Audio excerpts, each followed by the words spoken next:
When we hear the word trauma, most of us think the catastrophic events like war, a car accident, or even abuse. But trauma is much more than just one-time event. In fact, trauma can be subtle, it can be pervasive, and it can live within us for years, influencing our behavior, our emotions, and even our relationships. Today, I want to talk to you about trauma in a way that you might not have heard before. I want to share some lesser-known facts and insights that may change the way you think about trauma forever. Trauma isn't always about a single event. We often think of trauma as something that happens in a moment, a car accident or a violent incident or some other life-threatening event. But trauma doesn't always come from one moment.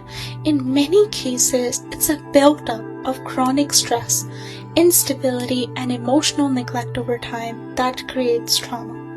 This is why it's called complex trauma. Complex trauma can come from growing up in a dysfunctional family, being exposed to domestic violence, or experiencing long-term emotional neglect. What makes complex trauma so challenging is that it's often harder to recognize because there's no one event to pinpoint to. It's a series of ongoing experiences that shape your nervous system and how you see the world. For example, maybe you grew up in an environment where you were always walking in eggshells, never sure what kind of mood your parents would be in. You may not have experienced outright abuse, but the unpredictability and emotional neglect created a sense of unsafety. This ongoing stress can shape your brain and body, causing hypervigilance, a constant feeling of being over the edge, and a difficulty trusting other people. And here's something most people don't know. Complex trauma can just be as damaging, if not more so, than a single traumatic event. It fundamentally changes how you experience the world because your nervous system gets wired to expect danger even when there is none. Trauma can be passed down through generations. Have you ever heard of transgenerational trauma? This is a concept that many people are not familiar with. It's being backed by fascinating research in the field of epigenetics. Essentially, trauma can be passed down through generations, not just through learned behavior, but through changes in our DNA. If your parents or grandparents experience trauma, it can affect how your genes are expressed, altering your stress response and emotional health, even if you didn't live through those events yourself. Studies on the children and grandchildren of Holocaust survivors, for instance, have shown that they tend to exhibit higher levels of anxiety and stress, even though they didn't experience the Holocaust themselves. Their body are still carrying the trauma of their ancestors. This means that some of the anxiety or emotional pain you may be carrying could be linked to trauma from generation before you were even born.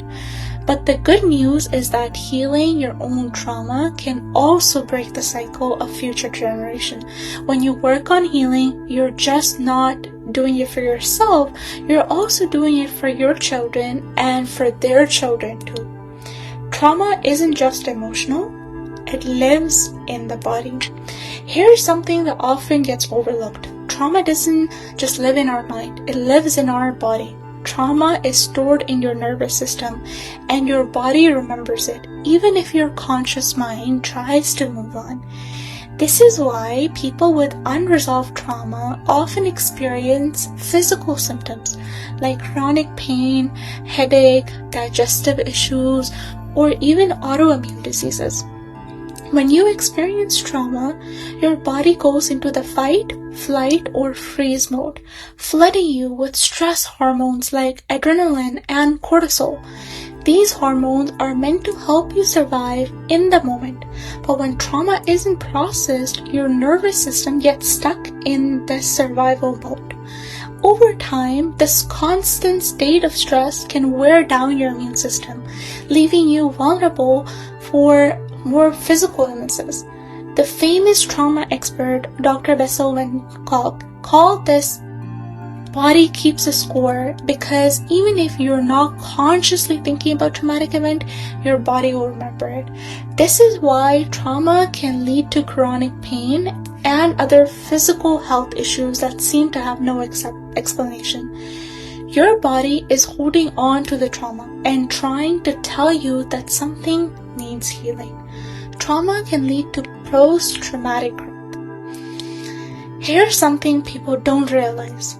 Trauma doesn't always leave us broken. In fact, people experience what's called post-traumatic growth. This is when individuals who have gone through trauma come out the other side with a greater sense of purpose, stronger relationship, and deeper appreciation of life. While trauma can be devastating, it can lead to profound personal transformation. You may have heard stories of people who, after surviving a life-threatening event, completely changed their lives, whether it's pursuing their dreams, strengthening their relationship, or even living with a renewed sense of gratitude. Post-traumatic growth doesn't happen overnight, and it's not about being positive in the face of adversity. It's about processing trauma in a way that allows you to integrate into your life and use it for the foundation of growth. This doesn't mean that trauma is erased or forgotten, but it no longer controls your life in the same way. The key to post-traumatic growth is finding meaning in the pain and using it to fuel your personal development. And yes, it's possible for you too. Trauma can show up in everyday behavior. Now, this might surprise you, but trauma can influence seemingly unrelated behaviors like procrastination or perfectionism or even difficulty making decisions. These behaviors can be coping mechanisms that your nervous system has developed to protect you from perceived threat. Let's take procrastination, for example. You might think it's about laziness or lack of motivation, but in many cases, procrastination is a form of avoidance, a way of protecting yourself from something that feels threatening, even whether it's a failure or a judgment or a disappointment. Perfectionism can work in the same way. If you have experienced trauma, your nervous system may have been learned that being perfect is the only way to stay safe. You might feel that if you don't get everything exactly right, something bad will happen. This is a survival mechanism that can be traced back to early traumatic experiences. Trauma often creates a heightened need of control, and perfectionism is one way to try to maintain that control in an unpredictable world. Healing from trauma takes time, but it is possible. Many people believe that trauma is something you can just get over with time.